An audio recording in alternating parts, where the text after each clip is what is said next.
The rain had poured for 3 days in Ajagunle, turning its red earth into a slick, unforgiving mess of puddles, gullies, and choking drains.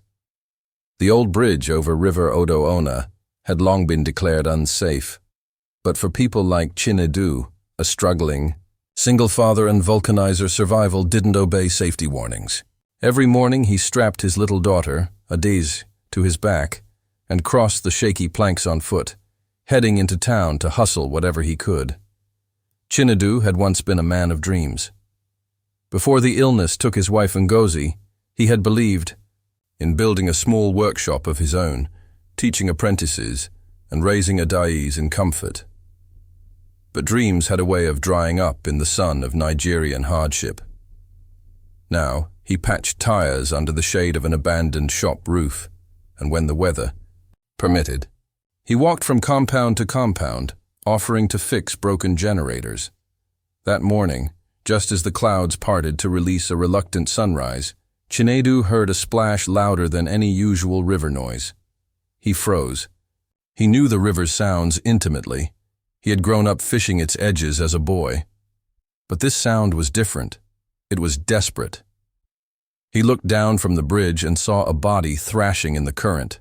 At first, he thought it was debris, until a pale hand shot up again, clawing at nothing. Without another thought, Chinedu dropped his rusted toolbox, yanked off his shirt, and dove in. The river was angry. It pulled at him like an impatient beast, spinning him in its muddy swirl. But Chinedu had swum these waters his whole life. His arms cut through the tide until he reached her, a woman, pregnant and unconscious, bobbing like a rag doll. He grabbed her by the waist and kicked with every ounce of strength left in him. The bank was distant, the current cruel, but the memory of his late wife's final words, "Never let anyone drown when you can breathe," pushed him harder. When he finally dragged her to the bank, he collapsed beside her, gasping for air. For a moment he thought she was dead. Her skin was pale, her eyelids fluttering. But then she coughed, violently, spitting up river water and bile, her hand instinctively covering her swollen belly. Chinedu blinked in disbelief. The woman was heavily pregnant. Her dress, torn by the river, clung to her like a second skin. Her makeup was smudged, but her face was unmistakably wealthy. No woman from the neighborhood wore lace like that, or gold earrings like those. She wasn't from this world. She had fallen into it. He wrapped his shirt around her and carried her, slipping and stumbling, toward the only safe place he had, the old wooden kiosk behind his workshop. There he laid her on the mat Adais usually slept on and lit a lantern to examine her. She was bruised, shivering, and unconscious again, but alive. That night, Chinedu sat beside her as the rain returned, watching over a woman he did not know, with a belly carrying life and a face full of mystery. The next morning, the local news buzzed with shocking headlines. Billionaire's wife missing after boat accident. Her name was Amarachi Okoye, married to Donatus Okoye, one of Nigeria's richest real estate moguls. But something didn't sit right with Chinedu. Amarachi had no signs of being in a boat. She had bruises on her arms that looked like someone had held her too tightly. Her fall into the river hadn't seemed accidental, and when she finally opened her eyes that evening, groggy, weak but alive, she didn't ask about her husband. She asked if her baby was still kicking. Chinedu told her yes. She began to cry. Not a soft, grateful weep, but a deep, broken sob that shook her whole body. Chinedu didn't ask questions. He simply handed her water and sat silently beside her. For the first time in years, his shack felt full, not with wealth or comfort, but with something deeper, something like fate. And Chinedu, who had lost everything, didn't yet know that the woman he pulled from the river would soon change everything he believed about miracles. Because Amarachi was not just running from a river, she was escaping a billionaire who wanted her dead. And Chinedu, without knowing, had just rescued the woman destined to rewrite the ending of his broken story. The sun rose sluggishly over Ajagunle, casting dusty light through the cracks in Chinedu's wooden shack.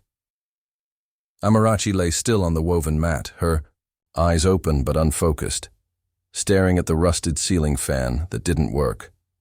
Her breathing was steady, and her hands rested on her belly, as though the unborn child were her only tether to life. Chinedu watched her from the doorway, arms crossed, thoughts heavy.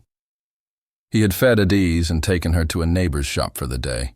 He needed to focus. Not just on Amarachi's condition, but on the danger he now suspected might follow her. He had overheard more on the radio. Amarachi's husband, Donatus Okoye, was on television, crying crocodile tears. He spoke of tragic loss and prayers for a miracle while standing in front of his mansion gates in Lekki. But Chinedu knew those were not the eyes of a grieving man. They were the eyes of a hunter who had lost his prey. When Amarachi finally turned her head to look at him, her gaze was soft but scared. She tried to speak, but her voice cracked like dry harmattan wood. Chinedu offered her warm pap and palm-sized bread. She ate slowly, as though unsure if she was allowed to. By evening, she could sit up. And when Chinedu stepped out to sweep the front of his shop, he heard her vomit behind the curtain. The pregnancy was taking a toll, yet she never once asked to call home. She didn't ask for her husband, or even her name on the news. Instead, she asked Chinedu for a mirror. When he handed her the shard of one he kept by his workbench, she looked at herself with a strange calm. Then, she did something that broke him. She removed her wedding ring and placed it on the floor like it was cursed. And that was when Chinedu knew. She wasn't a lost wife. She was a running woman. That night, while she slept, Chinedu stayed up piecing together what little he had learned. Her injuries, the bruises, the silence, the tears, and the ring she had left on the floor like a snake she no longer feared. It wasn't his place to ask, but he was beginning to understand that Amarachi's fall into the river wasn't fate. It was escape. But what haunted him most wasn't her fear. It was her calm, as though she had already accepted death before he pulled her from the current. The next morning, Amarachi insisted on standing. She bathed with a small bowl behind the shack, dressed in an old wrapper of ngozis, and tied her hair back like a village woman. But her poise, even in rags, could not hide her background. She had grown up with silk and chandeliers. The way she held her chin, the way she carried her belly, the way she washed her feet before entering, Chinedu saw all of it. Still, she said nothing about her past. Instead, she asked about Adaizi. "She's beautiful," Amarachi whispered one night, watching the girl sleep on a separate mat. "You're a good father." Chinedu said nothing. He hadn't heard those words in years. His in-laws had blamed him for Ngozi's death. Neighbors pitied him like he was a worn-out shoe. Even his customers acted like they were doing him a favor by paying. But Amarachi saw something else in him, something even he had forgotten. The days passed, and Chinedu found himself smiling again. Amarachi began helping with chores, sweeping, cooking, boiling water, even feeding a days. She never once complained about the mosquitoes or the leaking roof or the lack of electricity. She simply existed, gently, humbly, gratefully. And one morning, she did something that shook him to the core. She brought out a pouch stitched into her inner gown, the one she had worn the day he pulled her from the river. From it, she drew out a flash drive and a folded photo. "This is everything he tried to drown," she said, handing it to Chinedu. He didn't open it. Not yet. But he placed it beneath his pillow. That night, as thunder rolled in the sky and lightning flashed through the cracked zinc above, Chinedu could not sleep. He stared at the ceiling and wondered, who exactly had he saved, a helpless pregnant woman or a miracle carrying a storm?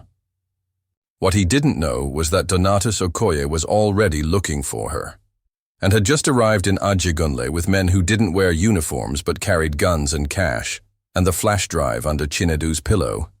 It held secrets that could crumble empires. By the third week, Chinedu's small world had transformed.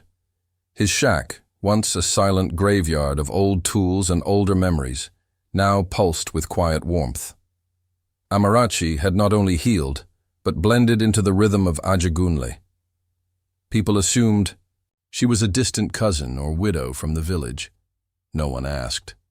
In the slums, survival outweighed curiosity, but the peace was fragile. At night, the shadows grew longer. Men in dark cars were spotted asking questions at roadside bars. One claimed to be a journalist, another a pastor. They all had the same blurry photo, Amarachi in a lace gown with her hand on her belly. The image was cropped from a society wedding blog, a remnant of a life Amarachi now wished never existed. Chinedu grew uneasy. That morning, after dropping Adaeze off for Bible study, he locked the door and pulled the flash drive from beneath his pillow. He hadn't touched it since. Amarachi gave it to him. She hadn't mentioned it again, but her silence was full of weight, like a ticking clock. He walked to the only man he trusted with such matters, Papa Ibeji, the retired schoolteacher who ran the neighborhood's cyber cafe. The old man greeted him with sleepy eyes, rubbed his glasses, and plugged in the drive. Chinedu stood behind him, heartbeat thundering in his ears. It wasn't just documents. It was evidence, videos, emails, bank statements, audio recordings, all detailing a massive money laundering operation tied to Donatus Okoye's real estate empire, alongside human rights violations, illegal foreign accounts, and one chilling voice note where Donatus said, "If Amarachi opens her mouth, she dies." Papa Ibeji turned to Chinedu, his face pale. "This is no small matter, my son. This flash drive. It is poison and power." Chinedu's legs trembled beneath him. When he returned to the shack, Amarachi was boiling rice. She turned, smiled faintly, but saw the change in his eyes. He didn't need to ask. He knew the truth now. "I wasn't supposed to survive," she said softly. "The boat never capsized. He pushed me himself. He thought the current would bury everything." Chinedu couldn't speak. Amarachi sat beside him, placing her hand on her belly. "I knew if I stayed silent, I'd die slowly. But if I tried to escape, I'd die quickly. Either way, he made sure I had no future. Until you pulled me from that river." She looked at him, tears welling. "You were never just saving me, Chinedu. You were saving yourself too. You just didn't know it." That night, neither of them slept, and by morning, Donatus's men were in the neighborhood. One of them, a man named Femi, had grown up in Mushin and knew how to ask questions without alarming people. He offered money to a pepper seller, drank, sachet gin with the bike riders, and finally bribed a small boy who had seen a pregnant auntie enter Chinedu's shack a week ago. When Chinedu returned from buying milk for Adaeze, he saw the man waiting across the street, leaning against a Toyota Corolla. Their eyes met. Femi smiled. Chinedu pretended not to notice and walked past. But his steps were quick. His heart raced. When he entered, he bolted the door and whispered to Amarachi, "It's time to go." She didn't argue. She simply picked up Adaeze, strapped her to her back, and wrapped herself in a plain wrapper. They moved like shadows, slipping through alleys and hopping from Okada to Keke. By dusk, they were miles away, in a quiet village outside Abeokuta, where Chinedu's cousin ran a poultry farm, safe for now. But Chinedu knew the safety was an illusion. The flash drive was a weapon, and Amarachi was no longer just a woman he saved. She was a revolution, one that was now his responsibility to protect, even if it meant risking everything he had left. The days in Abeokuta passed like whispers, slow, cautious, and full of tension. Chinedu and Amarachi lived on the edge of visibility, blending into village life under new names. To the people there, they were simply Mama Ada and Uncle Deji, a quiet family with no history and no future plans. But behind the borrowed calm, storms brewed. Amarachi's pregnancy was entering its final weeks. Her belly had grown heavier, her footsteps slower. Still, she woke before dawn to sweep the compound, fetch water from the stream, and help Chinedu's cousin sell eggs at the market. She refused to be idle, despite Chinedu's protests. But Chinedu had his own burden. The flash drive now lived in a small, oil-stained tin under the bed. Every time he held it, he felt both power and dread. He had made several copies, hidden in different places, and sent one through a bus driver to a journalist friend in Lagos, an old schoolmate who worked for a struggling online publication. It was a gamble, but he needed someone bold enough to risk publishing the truth. And then, one morning, everything changed. The journalist, Tony, called from a hidden number. His voice was sharp with adrenaline. It's out. The story had gone live. Billionaire real estate mogul, linked to human trafficking and financial crimes. Leaked data exposes scandal. Within hours, the blog post had gone viral. Major media, houses picked it up. Hashtags flooded social media. Protesters gathered at Donatus's offices. Lawmakers demanded an inquiry. But truth never travels alone. That same night, 2 unmarked cars parked near the village junction. Strangers asked questions. In the market, flashing crisp Naira notes. A neighbor reported seeing men walking past the poultry fence. Chinedu didn't wait for confirmation. He packed everything. A borrowed bag of clothes, a few Naira notes, baby wrappers, the drive's last copy, and 1 note left on the table for his cousin. Thank you. If we live, I will repay you in this life or the next. They left again, this time toward Ibadan, where another former schoolmate had promised safe shelter in a church-run clinic. Amarachi's feet were swollen. She winced with every step. Her time was near. The next day, Amarachi went into labor. There were no fancy hospital walls, no nurses in white coats. Just an elderly midwife named Mama Funmi, a rusted metal bed, and a dim kerosene lamp flickering against cracked walls. Chinedu stood outside in the rain, barefoot and shaking, not from cold, but from helplessness. He had been through many storms in life, but none like this. Then, just before dawn, a cry pierced the air. Not just the cry of a newborn. It was the cry of redemption. Mama Funmi came out smiling, her hands still gloved, her face tired. "It's a girl," she said. "Strong lungs, strong heart, just like her mother." Chinedu dropped to his knees and wept, but that wasn't the only miracle. 2 days later, news broke across national stations. Donatus Okoye had been arrested, trying to flee the country. Interpol had intercepted his jet at a private airstrip. The flash drive's evidence had triggered an international investigation. The government froze his assets. His companies were stripped. And the world saw the monster behind the wealth. But the most powerful image wasn't on TV. It was in that small clinic room, Amarachi holding her baby girl, and a Daisy leaning close, whispering, "She looks like you, Auntie." Chinedu stood by the doorway watching them both. And in that moment, he realized he hadn't just saved Amarachi, she had saved him too. She brought back purpose to his broken life. She gave Adaze a sister, not by blood, but by destiny. She turned his humble heart into a shield against giants. And though he still had little money and no title, Chinedu knew he had something greater, a family stitched together by fire, river, and grace. Months later, Amarachi started a foundation to help women escaping abuse. She named it the River That Gave. And though she never sought the spotlight, her story became one of quiet power.